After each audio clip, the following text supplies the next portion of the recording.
একদিন টুনি তার ছানা টিঙ্কুকে তরোয়াল চালানো শেখাচ্ছিল। হঠাৎ টিঙ্কুর হাত ফসকে তরোয়ালটি তার মায়ের মাথায় গেঁথে যায় আর তার মা মারা যায়। এরপর সে তার মায়ের পাশে দাঁড়িয়ে কাঁদতে থাকে। কিছুক্ষণ পর সেই পথ দিয়ে একটি তান্ত্রিক হেঁটে যাচ্ছিল। তান্ত্রিক দেখল একটি ছোট্ট পাখি তার মায়ের মৃতদেহের পাশে দাঁড়িয়ে কান্না করছে। এরপর সেই তান্ত্রিক তার কাছে যায় আর তাকে বলে তার কি হয়েছে। এরপর সে তান্ত্রিককে সব কথা খুলে বলে আর তার কাছে সাহায্য চায়। সব কথা শুনে তান্ত্রিক তাকে বলে, ছোট্ট পাখি, তোমার মাকে আমি সুস্থ করে দেব, তবে একটা শর্ত আছে। এই ভিডিওটি যারা যারা দেখছে তারা সবাই যদি ভিডিওতে লাইক এবং চ্যানেলটি সাবস্ক্রাইব করে তবেই আমি তোমার মাকে সুস্থ করে দেব। বন্ধুরা, আমার মাকে বাঁচানোর জন্য তোমাদের লাইক আর সাবস্ক্রাইবের খুব প্রয়োজন। প্লিজ বন্ধুরা, তোমরা সবাই এই ভিডিওতে লাইক এবং চ্যানেলটি সাবস্ক্রাইব করে দাও। এক জঙ্গলে একটি অপরূপ সুন্দরী বুবলি টুনি লাল ডাইনির সঙ্গে থাকতো। লাল ডাইনি বুবলি টুনিকে অনেক ভালোবাসতো, কারণ লাল ডাইনি বুবলি টুনিকে ছোট্ট থেকে অনেক যত্নে বড় করেছে। বুবলি টুনি যা চাইতো লাল ডাইনি বুবলি টুনিকে তাই দিত। এদিকে পাশের জঙ্গলে সাদা ডাইনির সঙ্গে থাকতো সাকিব টোনা। সাদা ডাইনি সাকিব টোনাকে অনেক ভালোবাসতো, কারণ সাকিব টোনা সাদা ডাইনির সব কাজ করে দিত। একদিন সাদা ডাইনি সাকিব টোনাকে মাংস কিনে আনার জন্য শহরে পাঠিয়ে দেয়। এরপর সাকিব টোনা মাংস কিনে আনার জন্য শহরের দিকে রওনা দেয়। সাকিব টোনা যে রাস্তা দিয়ে মাংস কেনার জন্য শহরে যাচ্ছিল সেই রাস্তা দিয়ে বুবলি টুনি তার বান্ধবী অপু টুনির বাড়িতে যাচ্ছিল। হঠাৎ বুবলি টুনি হাঁটতে হাঁটতে একটি কলার খোসায় পা দেয় আর পা পিছলে উড়ে গিয়ে সাকিব টোনার সঙ্গে ধাক্কা খায়। এরপর সাকিব টোনা বুবলি টুনিকে দেখে ক্রাশ খেয়ে যায় আর সে বুবলি টুনিকে বলে, আপনার কোথাও লাগেনি তো? না না, আমি ঠিক আছি, আমার কোথাও লাগেনি। এরপর থেকে রাস্তাঘাটে বের হলে সাবধানে চলবেন। ঠিক আছে। এই কথা বলে তারা দুজন সেখান থেকে চলে যায়। এরপর সেদিন রাতে সাকিব টোনা বুবলি টুনির কথা ভাবতে থাকে। সাকিব টোনা বুবলি টুনির কথা ভাবতে ভাবতে বলে, এত সুন্দর টুনি আমি কখনো দেখিনি। ওকে প্রথম দেখেই আমি ওর প্রেমে পড়ে গেছি। কাল সকালেই আমি আমার ডাইনি পিসিকে ওর কথা বলবো, যেন ওর সঙ্গে আমার বিয়ে দিয়ে দেয়।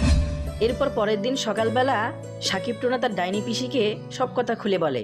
সব কথা শুনে তার ডাইনি পিসি তাকে বলে, তুই চিন্তা করিস না আমার ছোট্ট সাকিব টোনা, আমি তোকে ওই সুন্দরী টুনির সাথেই বিয়ে দেব। কিন্তু ও কোথায় থাকে সেটা কি তুই জানিস? না গো ডাইনি পিসি, আমি জানি না ও কোথায় থাকে। আমি তো ওর নামটাও জানি না। ডাইনি পিসি, তোমার না জাদু আয়না আছে? তুমি দেখো না একটু জাদু আয়নায় ও কোথায় থাকে। আচ্ছা ঠিক আছে, দেখতেছি। এই বলে ডাইনি ও সাকিব টোনা সেই জাদু আয়নার কাছে যায়। এরপর ডাইনি জাদু আয়নাকে বলে, এই জাদু আয়না, আমার ছোট্ট সাকিব টোনা একটা টুনিকে ভালোবাসে, কিন্তু সমস্যা হচ্ছে ও তার নাম ঠিকানা কিছুই জানে না। তুই আমাদের বলে দে ওই টুনি কোথায় থাকে। এ সাদা ডাইনি, তোর সাকিব টোনা যে টুনিকে ভালোবাসে তার নাম হচ্ছে বুবলি টুনি, আর ও থাকে তোর চিরশত্রু লাল ডাইনির সঙ্গে। তোরা পাশের জঙ্গলে গেলেই ওকে পেয়ে যাবি।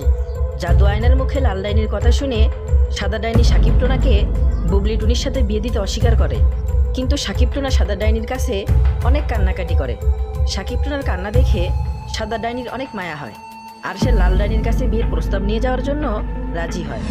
এরপর পরের দিন তারা মিষ্টি নিয়ে লাল ডাইনির বাড়িতে যায় আর সাদা ডাইনি লাল ডাইনিকে সাকিব টোনা ও বুবলি টুনির বিয়ের প্রস্তাব দেয়। সাদা ডাইনির প্রস্তাব শুনে লাল ডাইনি সাদা ডাইনিকে বলে, শোন সাদা ডাইনি, দরকার পড়লে আমি আমার বুবলি টুনিকে একটা গরিব ভিখারির সঙ্গে বিয়ে দেব, তবুও তো সাকিব টোনার সঙ্গে আমি আমার বুবলি টুনির বিয়ে দেব না। তুই বেরিয়ে যা আমার বাড়ি থেকে। এরপর সাদা ডাইনি সাকিব টোনাকে নিয়ে সেখান থেকে চলে যায়। বাড়িতে এসে সাদা ডাইনি সাকিব টোনাকে বলে, তুই কাঁদিস না আমার ছোট্ট সাকিব টোনা, আমি তোকে ওর চেয়েও অনেক সুন্দরী টুনির সাথে বিয়ে দেব। এর বেশ কিছুদিন পর সাকিব টোনা শহর থেকে বাজার করে বাড়ি ফিরছিল। হঠাৎ সাকিব টোনা দেখে একটি গাড়ি লাল ডাইনিকে ধাক্কা দিতে যাচ্ছে। এরপর সাকিব টোনা উড়ে গিয়ে লাল ডাইনিকে বাঁচিয়ে নেয় আর তাকে বলে, ডাইনি মা, আপনার কোথাও লাগেনি তো? লাল ডাইনি সাকিব টোনার সুন্দর ব্যবহার আর সৎসাহস দেখে অনেক মুগ্ধ হয় আর সে সেখান থেকে সাকিব টোনাকে নিয়ে সোজা সাদা ডাইনির কাছে যায় আর তাকে বলে, সাদা, আমার ভুল হয়ে গেছে রে। আমার সেদিন তোর সাথে ওরকম খারাপ ব্যবহার করাটা ঠিক হয়নি। আমাকে তুই মাফ করে দে। আজ তোর সাকিব টোনা না থাকলে আমি গাড়ির নিচে চাপা পড়ে মারা যেতাম। তুই সেদিন বলছিলি না যে তোর সাকিব টোনার সাথে আমার বুবলি টুনির বিয়ে দিবি? আমি রাজি। তুই চাইলে আমি আজই ওদের বিয়ে দিয়ে দেব। লালু, অনেক দেরি হয়ে গেছে রে। আমি আমার ছোট্ট সাকিব টোনাকে তোর বুবলি টুনির বান্ধবী অপুটুনির সাথে বিয়ে দিয়ে দিয়েছি, আর ওরা দুজন এখন অনেক সুখে আছে। তুই চলে যা। এরপর লাল ডাইনি আফসোস করতে করতে সেখান থেকে চলে যায়। একদিন এক তান্ত্রিক একটি রাক্ষসকে জাদু দিয়ে বন্দি করে একটি ঘরের ভিতরে রেখে দেয়, আর সে সেখান থেকে চলে যায়। এর কিছুক্ষণ পর সেই পথ দিয়ে একটি শেয়াল হেঁটে যাচ্ছিল। হঠাৎ শেয়াল সেই ঘরটি দেখতে পায়, আর খাবার খোঁজার জন্য সেই ঘরের ভিতর ঢুকে পড়ে। শেয়াল ঘরের ভিতর ঢোকার সাথে সাথেই সেই রাক্ষসটি শেয়ালের সামনে এসে দাঁড়ায় আর তাকে খেয়ে ফেলে। এর বেশ কিছুদিন পর টুনি সেই পথ দিয়ে হেঁটে যাচ্ছিল।